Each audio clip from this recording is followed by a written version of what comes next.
नमस्कार. कसे आहात तुम्ही? बीजेपी के एक एमएलए ने अपनी ही पार्टी की सरकार के मंत्री पे एक बहुत बड़ा आरोप लगाया है कि वो मंत्री सरकारी नौकरी देने के पैसे लेता है, रिश्वत लेता है.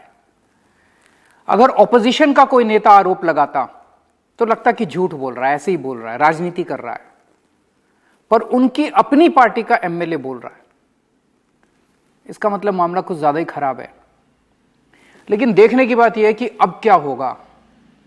लोग बोल रहे हैं कुछ नहीं होगा, कोई इंक्वायरी नहीं होगी, कोई जेल नहीं जाएगा, मंत्री वैसे ही पैसे लेता रहेगा और गोवा का यूथ ऐसे ही पिसता रहेगा.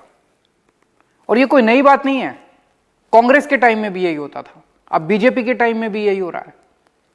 सरकारी नौकरी चाहिए तो या तो मोटी रिश्वत दो या फिर किसी मंत्री से दोस्ती या रिश्तेदारी होनी चाहिए. आखिर ये कब तक चलेगा?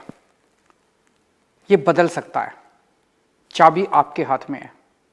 पर एक शर्त है, आपको पूरा सिस्टम बदलना पड़ेगा. ये सारे एमएलए बदलने पड़ेंगे, ये सारे मंत्री, ये मुख्यमंत्री बदलने पड़ेंगे, ये सरकार बदलनी पड़ेगी. पूरा का पूरा सिस्टम बदलना पड़ेगा आपको. पहले दिल्ली में भी यही होता था, बिना पैसे के सरकारी नौकरी नहीं मिलती थी.